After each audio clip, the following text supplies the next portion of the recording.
So scared. Bye-bye. This lady wanted someone dead, but one slip-up would turn the entire case against her. Well, obviously, the least message better Okay. for both of us. Okay. Option one. Snap it back. And then two is what? Shoot. In January 2013, Northland police were stunned by a man who had arrived at the station with some shocking claims. I said, Jan, I said, you're going to go to jail for that.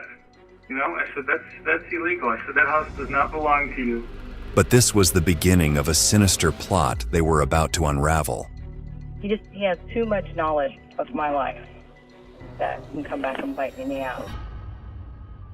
It all began with an unexpected tip-off to Northport Police Department in January 2013. You're here today to give us information regarding some kind of real estate scheme to defraud that was brought to your attention. That's correct. This is John Chamberlain, who's here to report her longtime friend and current employer, 49-year-old Janeene Jones. But little did John know, he was about to throw open the doors to a case full of shocking turns. She was buying up foreclosures and wanting me to do the plumbing renovations to them. And that's when it really started taking off. This started off as good business. John thought he had struck a great deal. Janeene, a Northport, Florida landlord, owned 13 vacant houses, fixing them up and renting them out for a steady income. As a plumber, it was a win-win for John, with extra cash and a stable place to live that Janeene gave him. And how long have you been in there? I've been in there since June. So, from my understanding... Last year. Oh, June of last year. Yes. Things started good, and then recently she told me she didn't need my help and she needed me to get out. But John couldn't shake the feeling that something wasn't right.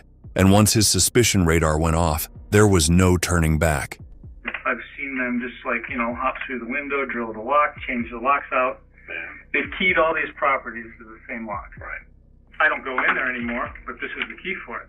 Gotcha. I mean, you can have it if you want. I don't want anything to do with it. Janeene didn't actually own any of the houses. Instead, she was running a carefully crafted scam, renting out properties she didn't own, tricking unsuspecting tenants, and pocketing the profits. To make it all seem legitimate, she showed fake property documents, claiming the actual owners had handed over the homes in exchange for her covering their taxes.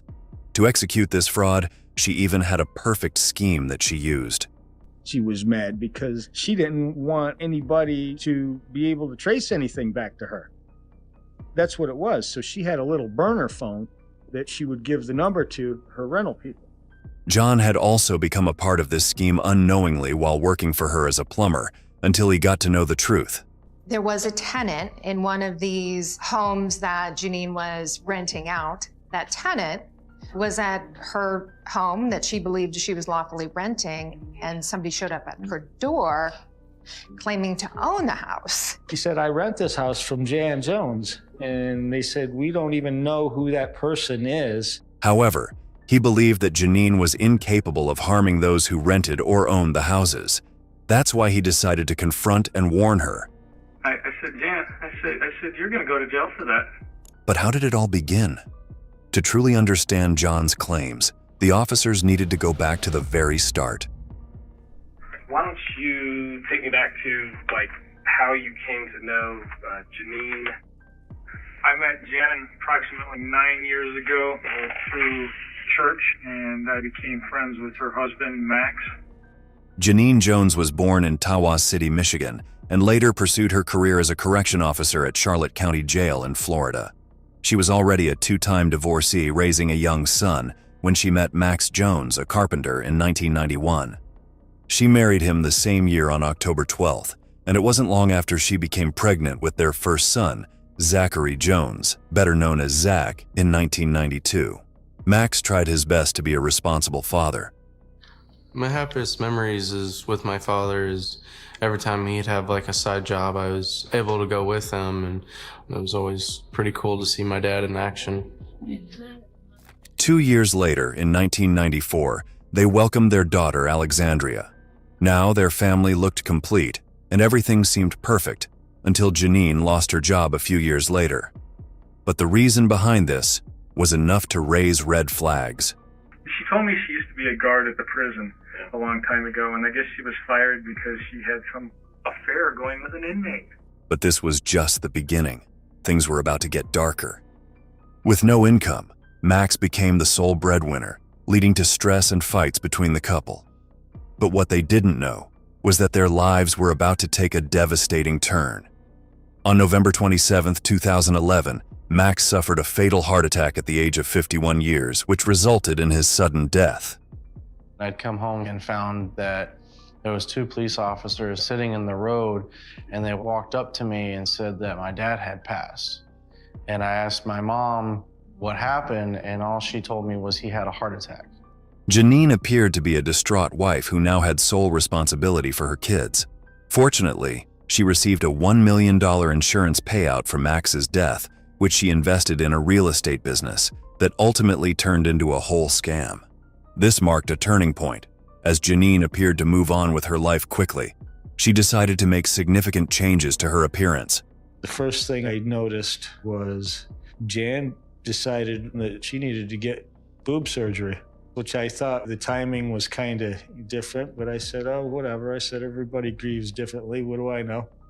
After Max's death, Janeene moved to a new house with her children for a fresh start. But just 6 months after her husband's passing, she began dating several men, while also consuming drugs and alcohol. It was then that she met 26-year-old Matthew Smith, who was half her age and just 2 years older than her son, Zach. Right away after her husband died, I can't judge, but she was like out there immediately with a new boyfriend. This Matthew Smith, he actually came about, he was her cable guy. Shortly after Max died, her response upon seeing him was, "How would you like to be my boy toy?" And his response was, "I'd love to." He was very much her boy toy, and he liked having a sugar mama. She pranced him around like it was a new pony is what she would do. She spoiled him. I've never seen nobody be spoiled like that before. And yet that wasn't even the strangest part. Amy Wright, Janene's friend, had a front row seat to the bizarre dynamics between them. Jan called me out of the blue, it was the late hours of the night, and asked me if I would be interested in a threesome with her and her new boyfriend. And I was like, no, that is not up my alley. And then she proceeded to ask me if me and her could have a sexual relationship and Matt watch. And I was like, yeah, that's not something I'm into either. Janene's whirlwind romance with Matt took a dark turn, leaving her family in shock when they discovered she had married him. Just 6 months after Max's death, in July 2012, she stunned everyone by announcing at a gathering that she and Matthew had tied the knot during a trip in Las Vegas. Her children were particularly taken aback by the news. In the following months, Janeene and Matthew embraced an extravagant lifestyle, bolstered by the profits from their new real estate venture. Matthew wasn't just her husband, he quickly became her business partner as well. Just all happened really quick, and boom, before I know it, they owned 4 or 5 houses. I was thinking, wow, this lady, she's got a good business going for herself. But her haunting past was quickly catching up. Yeah, she knew him for a few months before they went to Vegas and got married. Right when her and Matt first got together, it was brought to my attention that she was being investigated for allegedly killing her ex-husband, Max. And she said that it was being dismissed for inconclusive evidence. Coming back to the scene in the story where John was here to report her now, this wasn't the first time he had sensed something was wrong. He recalled incidents where Janene's requests raised red flags, making him suspect she was hiding something. There would be a lockbox on the door, and she said these houses have sat so long, they can't contact anybody that has the key for them, and so we got to go in there and drill the locks off. I did like 1 or 2 for her, and then I told her, I said, I don't feel comfortable doing this. I don't do illegal stuff like this, and I knew at this time now that she was involved in illegal stuff. You know, if someone's defrauding people, I wanted to tell them everything I knew so that they would know I had nothing to do with this little scheme that she was doing. With her unusual behavior, the police suspected something fishy, and they had already begun looking into her possible involvement in her first husband's death. Now, with a possible murder investigation of her husband on one side and fraud allegations on the other, Janeene was running out of places to hide. But that left one central question unanswered. Was Matt entirely in the dark, Or was he the second mastermind in this case? Was that Janeene and Matt both, or just Janeene, or just Matt, or? No, that was both of them. Both of them. And I've heard it out of Matt's mouth that none of these houses are legal, and that he was trying to get Jan set up where she'd be like making $10,000 to $15,000 a month. Yeah. So this is, I mean, who's the brainchild of this? Is it Jan? Absolutely. I just can't believe what she has turned into. John was the only one who knew the full extent of her fraud. Therefore, Janeene considered him a threat and wanted him out. I knew that there was something wrong, and she knew that I knew that there was something wrong. But at the same time, she just kept smiling at me, and I kept smiling at her. And it was like, we know each other much better than this. Like I said, she was not real happy with me. It actually escalated to the point where she had Matt come over and serve me with a summons. I pushed him, and he went on his ass and rolled down the driveway. He came up there screaming and hollering at me that he was going to kick my rear end and throw me out of here and all this other stuff. That said that I had 3 days to get out of the property, that they were evicting me. Not only did she file legal paperwork to have me evicted, but she actually retained an attorney to represent her on this matter. Realizing he was in danger, John wasted no time reporting Janene's fraudulent activities to the authorities. Once I became aware of what she was actually doing with this rental scheme, I came down here and spoke with Detective Stewart's and told him everything that I knew. The detectives had enough to push forward with the investigation. They were certain Janeene was keeping more secrets.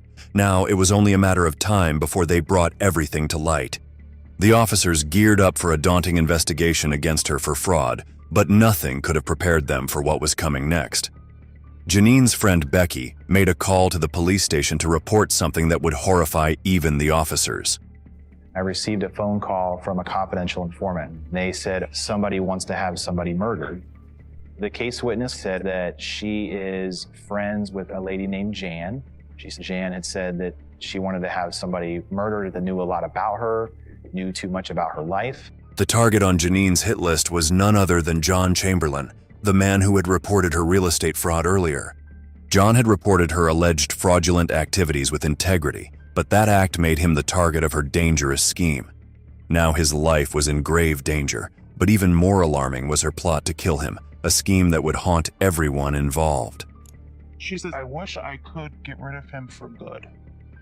I turned to her, I was like, what do you mean? She's like, for good. Then she called me the next day on the phone. She's like, hey, do you think you could find somebody that could help me with the John issue? Like, I didn't really know how to respond to it. She was a little bit more pushy with the second phone call. Hey, did you check on that favor for me? And I was like, yeah, I spoke to a guy. I was like, I will get back to you on that.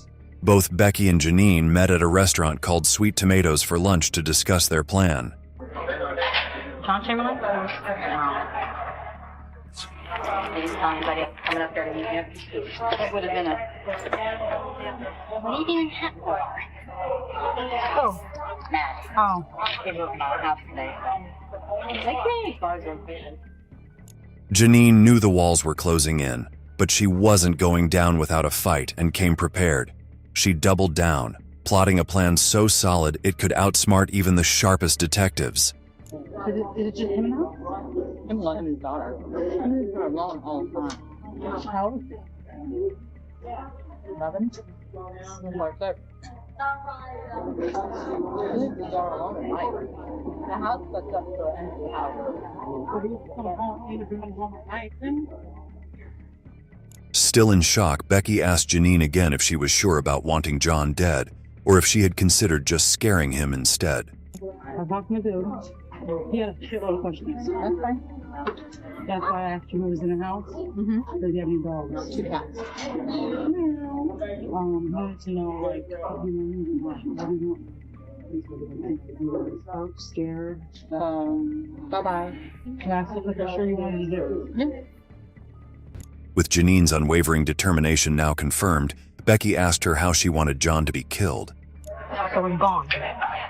Yep. You want to leave any body? You want to take the body? Do you want to leave the body? Take the body? They want to dispose the body. How soon do you want him done? And you want him to take the body? Huh? And you want him to take the body? And you're sure? Like, this is something straight on? I'm leaving next Wednesday to go on a cruise. And I'll be going until Sunday. So, can we do it before that or after? You want him to suffer? Janeene had planned it all. She was already beginning to create an alibi for her by selecting a moment that would be most convenient and would be least likely to draw attention from investigators. Make sure that this gets ready.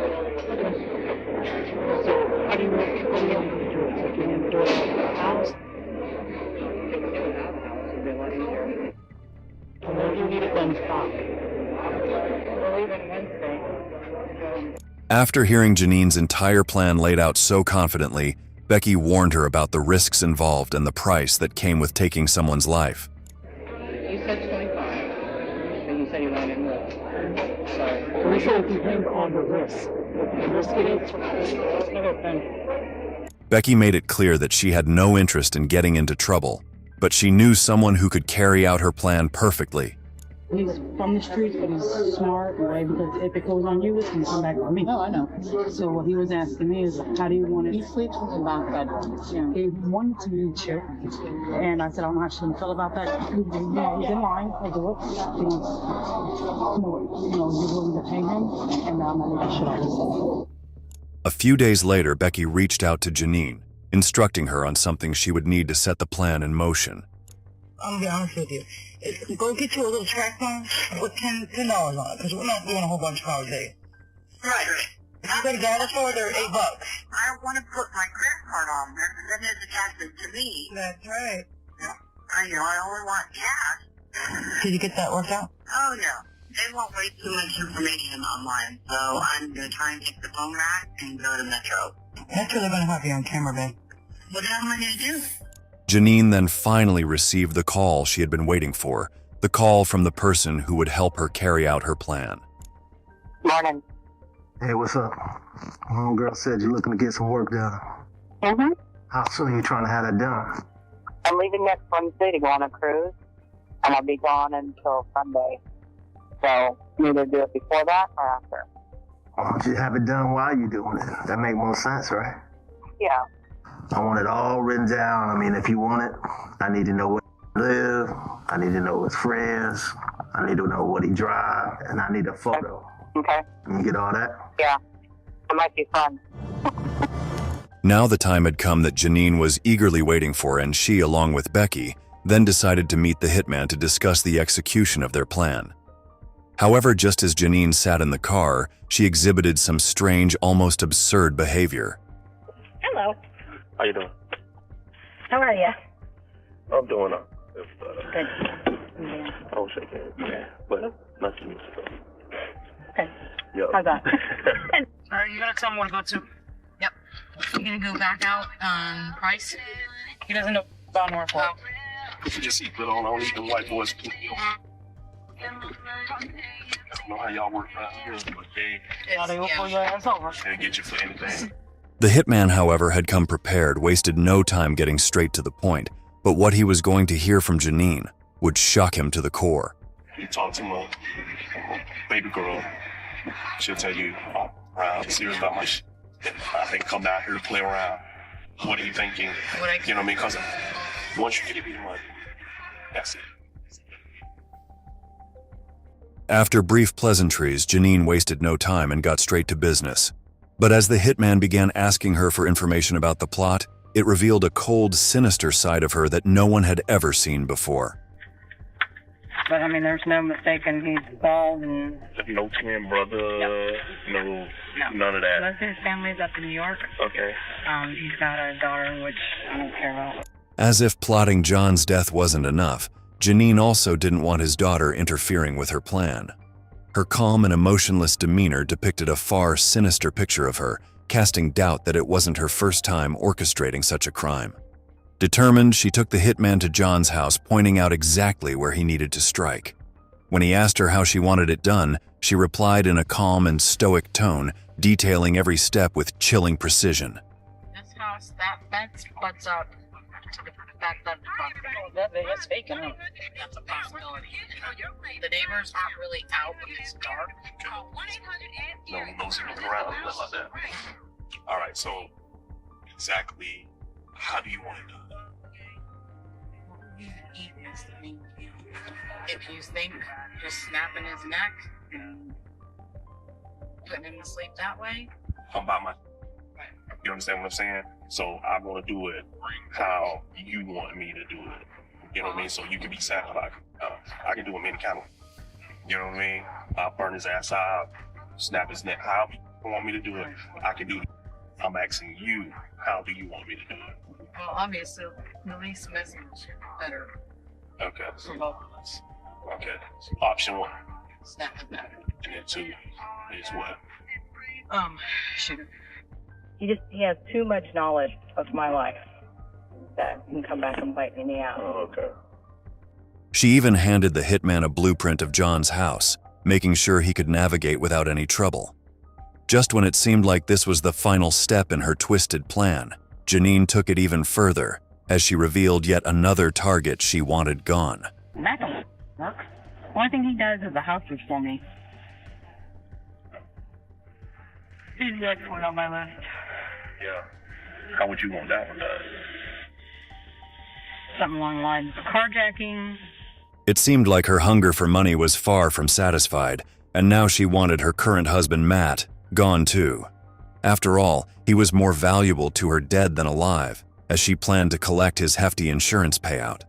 With her previous husband gone under suspicious circumstances, she now plotted his removal, showing no sign of remorse. The hitman and Janeene both agreed to a standard amount of money for both murders, and Janeene handed the hitman the money without hesitation. Janeene's act of plotting the murder of her current husband cast a dark shadow over her character, cementing her reputation as a rising black widow. I have one here. I have one at home. I have 2 in my bank account. Once you give me the money, that's it.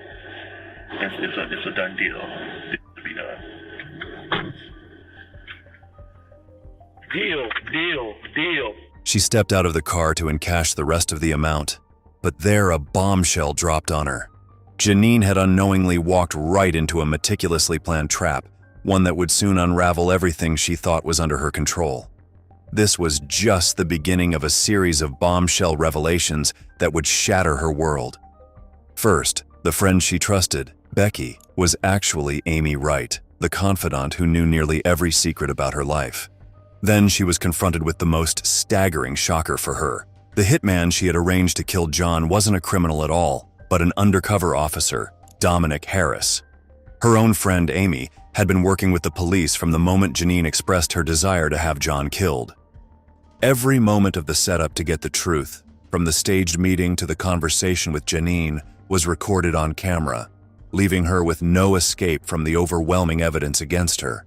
The hitman was not actually a hitman. The hitman was an undercover detective with the Sarasota Police Department.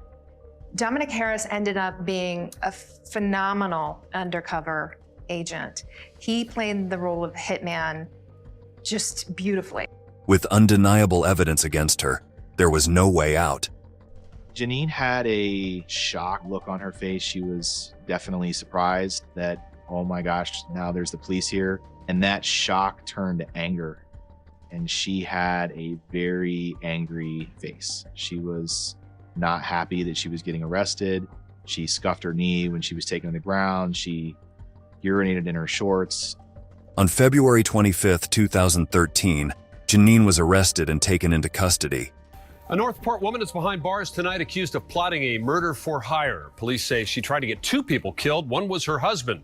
Our James Jackson tells us how she was caught through Operation Black Widow. The investigators believed she supposedly targeted Matt because of the payout she was supposed to receive from his insurance policy. They then turned to her supposed target, Matt, her husband, and informed him about her plot. He was shocked upon learning the truth, but investigators had reasons to believe he was an ally to her for her real estate fraud. Matt's reaction was to clam up. He told law enforcement he did not want to speak with them, and he just shut down. So that made me suspicious about his involvement. However, after a few weeks of investigation, the police gathered enough evidence to arrest him for real estate fraud. On March 15, 2013, Matt was taken into custody and charged with multiple counts of burglary and real estate fraud. Returning to Janene's sinister plots, they had already arrested her for plotting to murder not one, but two people. But what was to come was even more terrifying. After realizing her evil actions, the people became suspicious of her actions involving someone else's life. In the community, people were suspicious. They were surprised at Janene's behavior, but nobody was ready to convict her in their minds. It was just enough to be suspicious. All she told me was that he had a heart attack, but never really told me any details. And I knew my dad didn't have any heart issues. I knew he had stomach issues, but the heart attack kind of threw me off guard. And I kept asking her why this happened, and she couldn't give me any answers. Max's family was really concerned about having an autopsy done. They wanted to know what happened to him. Once she said no, she's going to get a cremation, she cut off all ties with Max's family. So that put in some leery vibes in the air, and rumors started to spread quickly. There was even people posting on her social media about her killing her husband. She would then quick delete it. Although they had never thought Janene to be this evil, but with her sadistic plot unraveling now, it was becoming more evident to everyone about what she was capable of doing. Janeene Jones has potentially been involved in the murder of her previous husband, Max. Now she wants to have other people killed for money. It wasn't totally a shock because we knew that she had likely killed her former husband, Max Jones. These suspicions were further corroborated by the doubts her own family had against her after Max's death. It was revealed that Max died suddenly, but what led to his death was severe stomach problems, resulting in substantial weight loss and multiple hospitalizations. Even the doctors were unable to diagnose what was wrong with him. But it wasn't always this way. In the days shortly after Max's death, the Northport police did try to investigate his cremated remains, hoping for answers.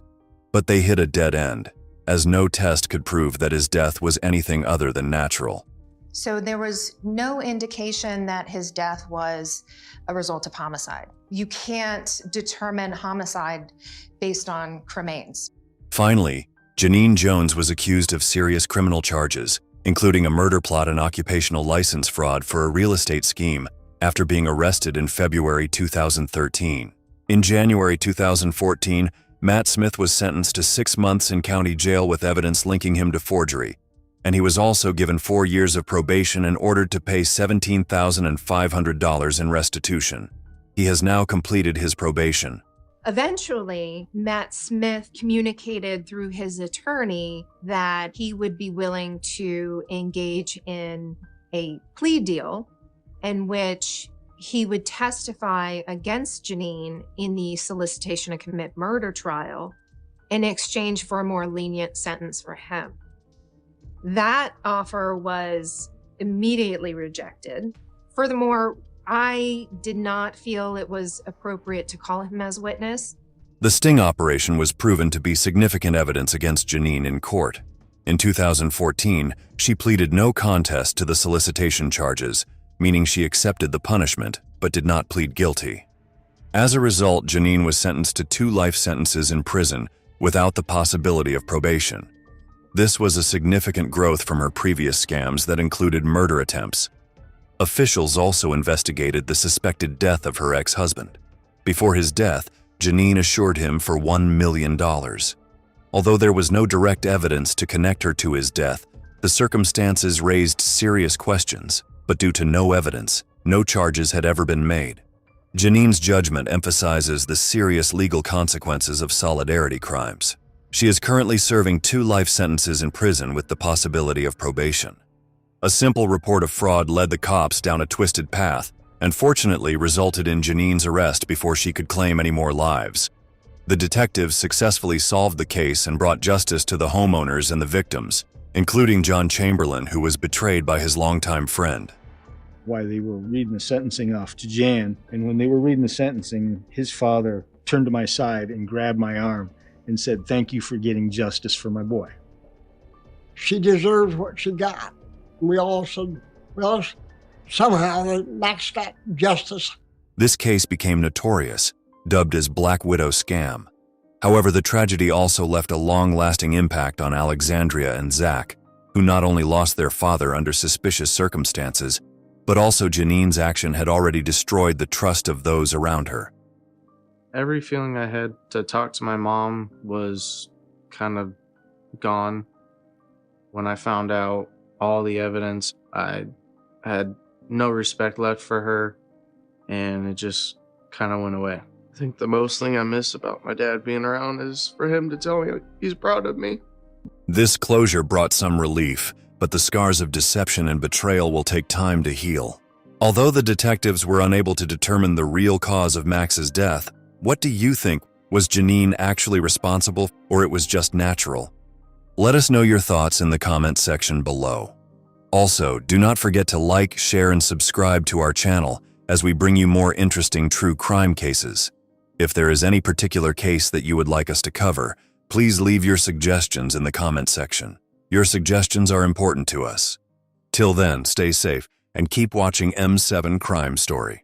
हाँ दोस्तों, क्या हाल है? खैरियत हैं? ठीक हैं आप लोग? आज मैं ज़रा थोड़ा सा मसरूफ़ था और मसरूफ़ होने की वजह से थोड़ा मैंने कहा वीडियो बना लूँ।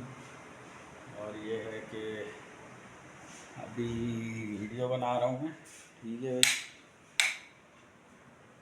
भाई। ये वीडियो बन रही है मेरी और हम ज़रा थोड़ा सा बैठ जाते हैं इधर मसरूफ़ियत की बिना पे अब इधर बैठ जाते हैं और थोड़ा वीडियो बना लेते हैं और वीडियो बना के आगे मूव करते हैं। और तो यार कमेंट ज़रूर आप दिया करें कि क्या हो रहा है क्या नहीं हो रहा है, इसके मुतालिक कमेंट ज़रूर दिया करें कि भाई क्या कर रहे हैं। मैं अभी घर पे हूँ, मैं ऑफिस नहीं गया, आज छुट्टी है, तो मैंने कहा घर पे कुछ ना कुछ वीडियो बना लूँ और थोड़ा बहुत व्लॉग शॉट कर लूँ। अच्छा, और सुनाएं आप लोग। यार मेरा एक दांत टूट गया, ये देखें बुरा लगता है, हाँ यकीनन ये बुरा लगता है। मैंने एक बार लगवाया था दांत को, लेकिन ये है कि मैंने कहा दोबारा इसको मैं लगवा लूँ, लेकिन ये है कि यार बड़े महंगे डेंटिस्ट का जो वो है ना इलाज वगैरह बहुत महंगा है यार, बहुत ज़्यादा ही महंगा है, कुछ ज़्यादा ही कॉस्टली पड़ता है यार, बड़ा कॉस्टली पड़ता है। बस मैं क्या करूँ, मैंने कहा चलो लगाते हैं, लेकिन कॉस्ट इतनी आती है कि कोई हद नहीं। तो दोस्तों कॉस्टली बहुत पड़ता है ये, लेकिन मैंने कहा चलो कुछ ना कुछ तो करना चाहिए आगे बढ़ने के लिए। चलें, खैर क्या कह सकते हैं, अब कुछ भी नहीं बोल सकते। सिंपल सी कहानी है, सिंपल सा काम है, काम ही करते रहो, बढ़ते रहो आगे बढ़ने से बेहतर है काम कुछ ना कुछ काम शाम ही होता रहे। बस यार थोड़ा बहुत मैं वीडियो बना लेता हूँ और ये है कि आप लोग देख लेते हैं। तो बस यही रूटीन है, लाइफ है, ज़िंदगी है दोस्तों, और ज़िंदगी को एंजॉय करना चाहिए। एंजॉयमेंट तो होनी चाहिए ज़िंदगी में, एंजॉयमेंट के अलावा फिर मज़े नहीं है यार। एंजॉयमेंट अगर नहीं है तो फिर मज़े भी नहीं है, मज़े नहीं है तो फिर बंदा कहाँ का रह जाता है मेरे भाई, ये तो आपको पता है ना। तो इससे बेसिकली एंजॉयमेंट ज़रूरी है, कोई ना कोई एंजॉयमेंट करें और मज़े करें, ज़िंदगी इसी का नाम है दोस्तों। और ये है कि अभी मैं कमरे में बैठ के वीडियो बना रहा हूँ, वीडियो बना के फिर मैं आगे निकलूँगा, फिर आगे मूव करूँगा। कमरे में बैठ के वीडियो बन रही है, तो देखते हैं क्या होता है आगे, क्या करते हैं हम। यार मुझे सिर्फ 3-3.5 मिनट की वीडियो बनानी पड़ती है डेली के डेली, 3-3.5 मिनट की वीडियो बना के ही मुझे अच्छा लगता है, बस इसके अलावा तो मुझे नहीं अच्छा लगता। बस 3-3.5 मिनट की वीडियो बनाओ और वही मैं बनाता हूँ, 3.5 मिनट की यही वीडियो बनाता हूँ, इसके अलावा तो मैं नहीं बनाता हूँ। और इसके साथ ही मैं वीडियो को ख़त्म करता हूँ। ये